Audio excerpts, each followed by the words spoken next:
Hey, welcome to Religion Wink TV, where my spiritual ears stay. Shalom, y'all. Welcome to Just a Little Read. Something was placed on my heart just to share with my supporters, my subscribers, my day ones, my new support.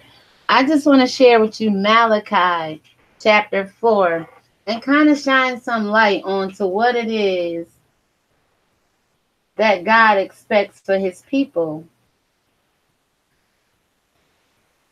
In the book of Malachi, scholars say that God had went silent for 450 years from the book of Malachi to when Christ showed up in the flesh in the book of Matthew.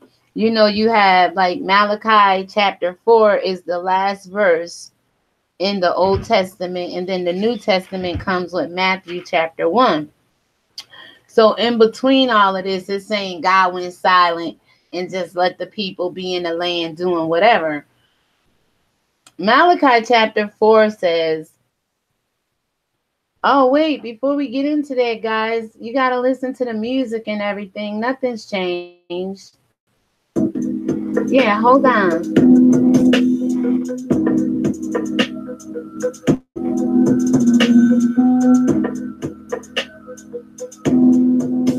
Yeah, guys, we do the morning read here on the channel anywhere from 6 a.m. to 9 a.m. East Coast time. But this read right here, just a little read, is something extra. I just want to shine light on some of the things that God said prior to him allegedly going silent. I think what happened was the books that we all know goes in here somewhere, such as the Apocrypha, the Book of Jasher, Jubilee, Enoch. Maybe that gap right here is where the rest of that 450 years go. I always say to you people, how does Christ come, be born in a manger, preach at 12 years old, disappear till he's 30 years old, and then 3 years later he died? Where is the 18 years missing at in his life? Oh, I know somebody that may have an idea. It's the Roman Catholics of the world, the Vatican, according to Romans chapter 1. So I just want to encourage you. I just want to encourage you here. It says I'm offline and I can't get to my chat. Thank you to everybody who showed up. If you showed up for just a little read. Still trying to pull up the chat. Anyway, I have Malachi chapter 4, and it's only 6 verses. So I'm just going to go ahead and slow walk this dog, give you my interpretation and understanding of what's being said here, and let you go. But I will be back with something different on this channel, something very unique and something that's well needed for these YouTube streets, guys.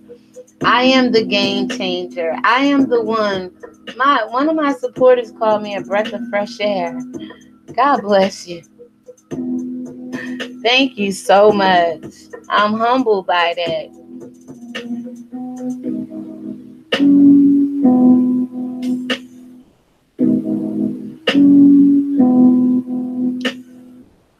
All right.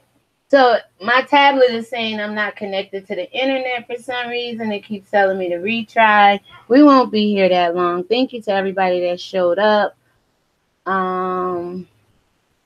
Malachi 4, chapter 1. For, behold, the day cometh that shall burn as an oven, and all the proud, that's Proud,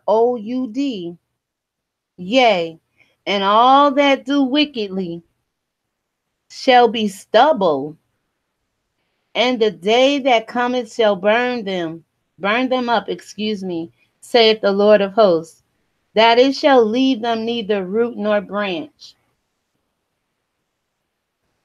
Guys, a day is going to come where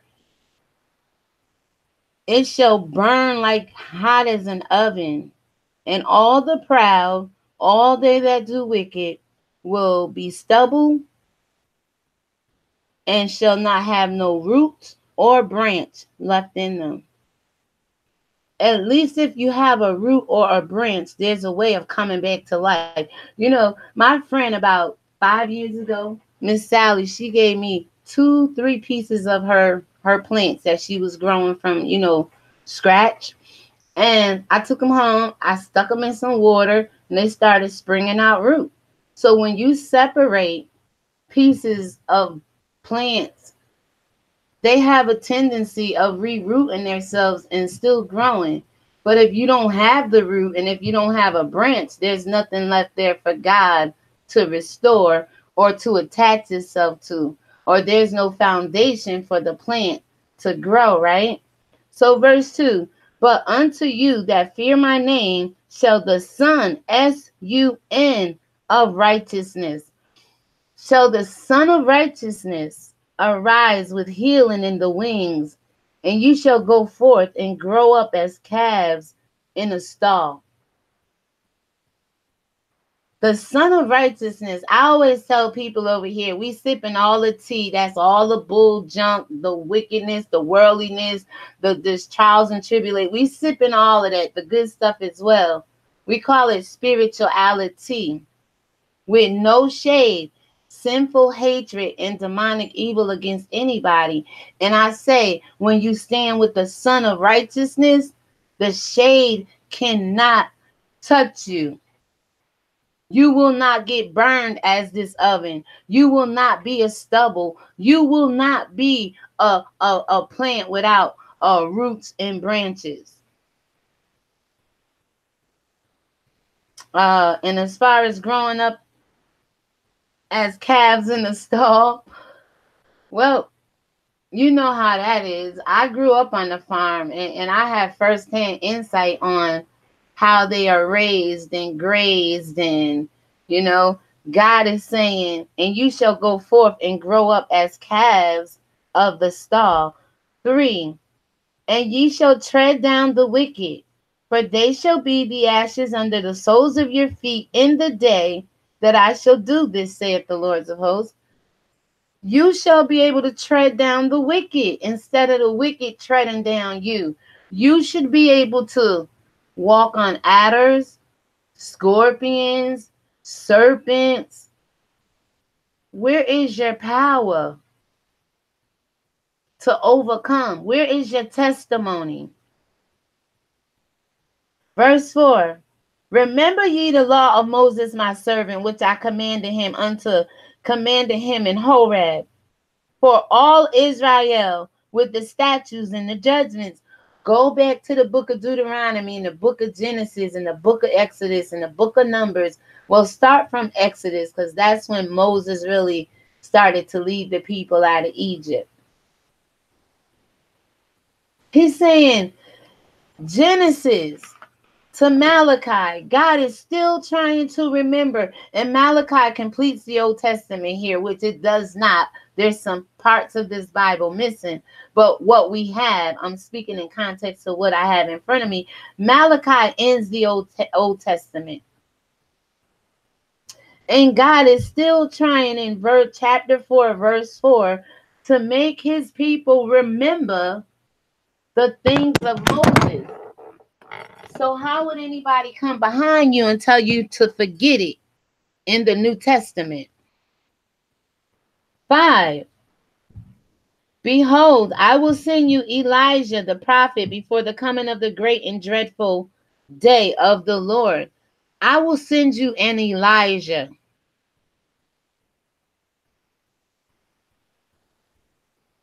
Now, one thing I want you to know here is Elijah and Moses, of the 2 Old Testament prophets, they said that they were taken up by the hand of the Lord, that God whisked them away.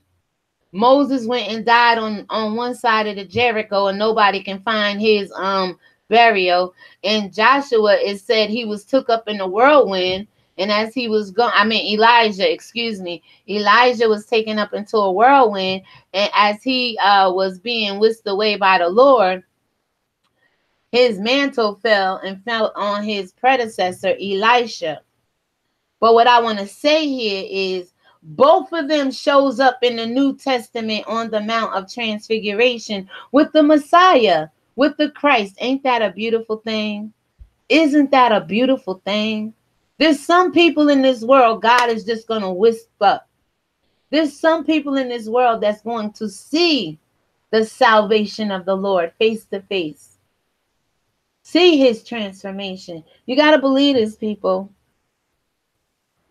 But he's saying, before the coming of the great and dreadful day of the Lord. See, the Lord has a day that's coming. And this day is going to burn like an oven. And all the proud are going to come to stubble. They're going to lose their root and they're going to lose their branch. You do not want to be this kind of person. Come on, somebody. Talk spiritual to me. And the last verse goes on to say, and verse 6, and he shall turn the heart of the fathers to the children. Is that being done, or is the YouTube content creators turning their hearts away from the children? Abusing, neglecting, just being mean and disrespectful and saying some real added away stuff toward the children. See, until we see the heart of the fathers turn to the children,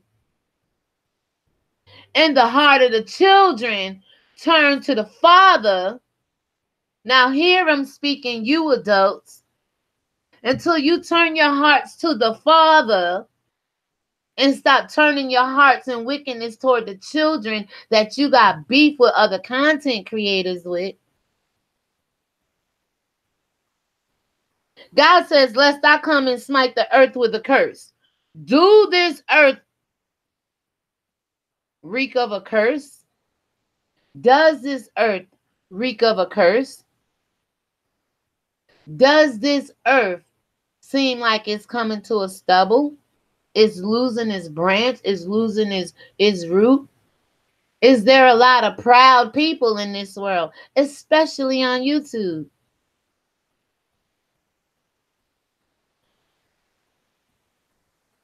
And then they say the Lord goes silent for 450 years.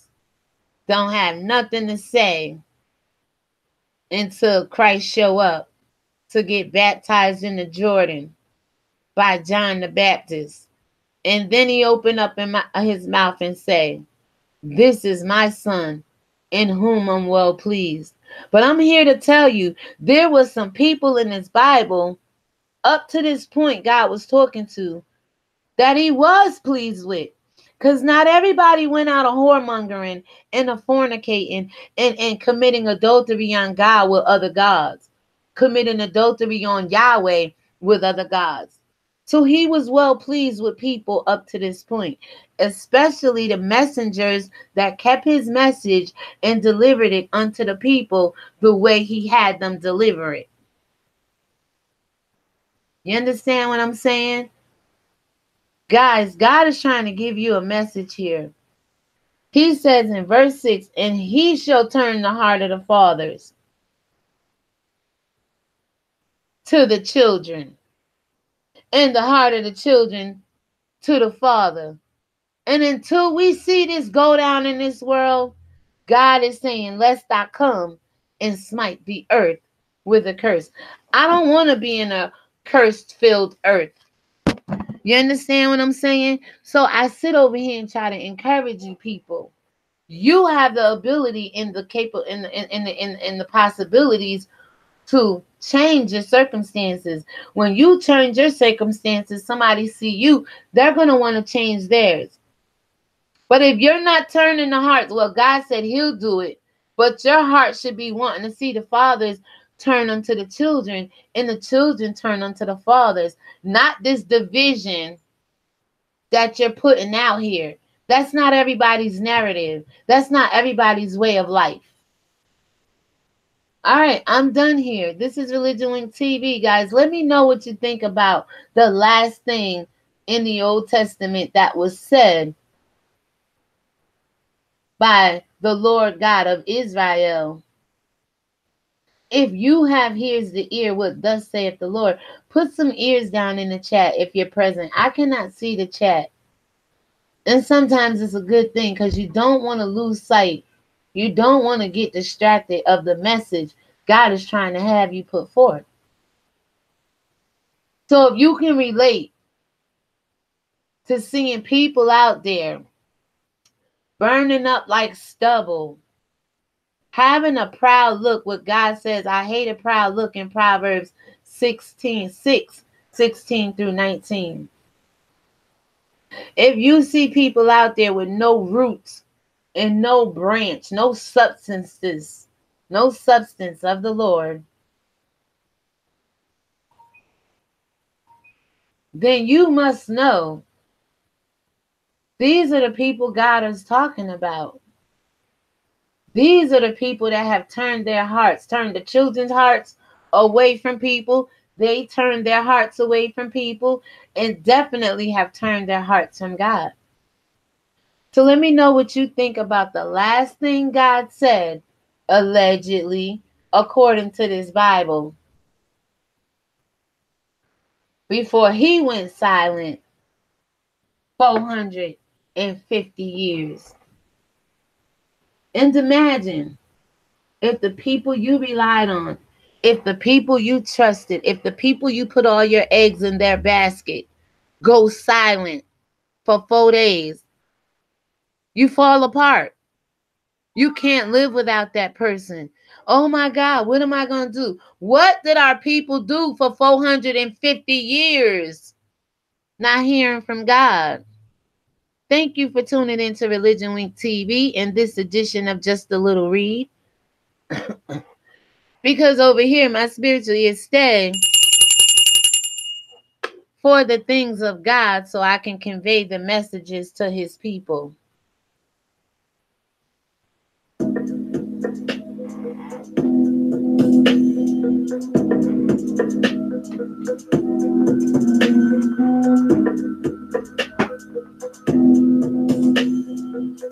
I always try to encourage people, get it now, because when that day comes, when it's like an oven, that may be the day it's too late.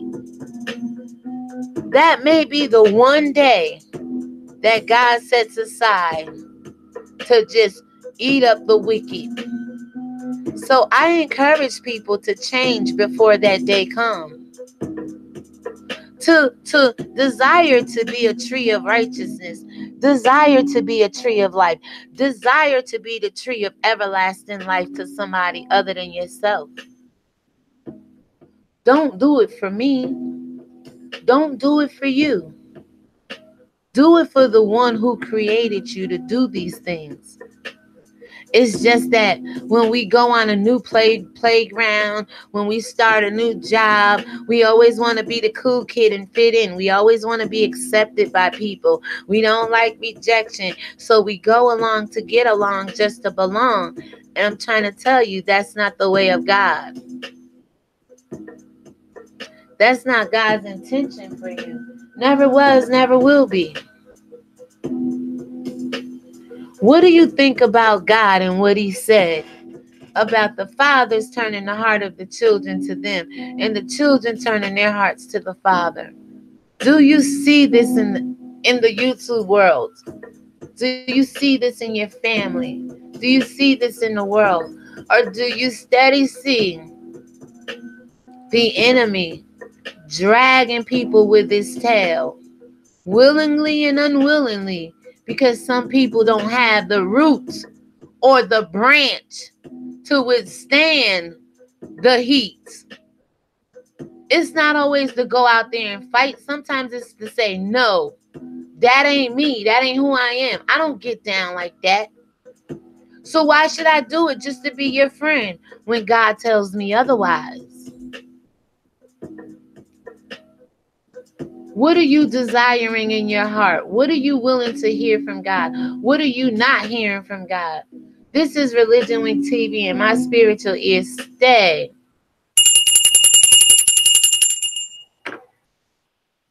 Thank you and shalom. God bless you all. To whoever showed up, I'll go back and watch the replay. give you a shout out on the next video, and read your comments. Shalom.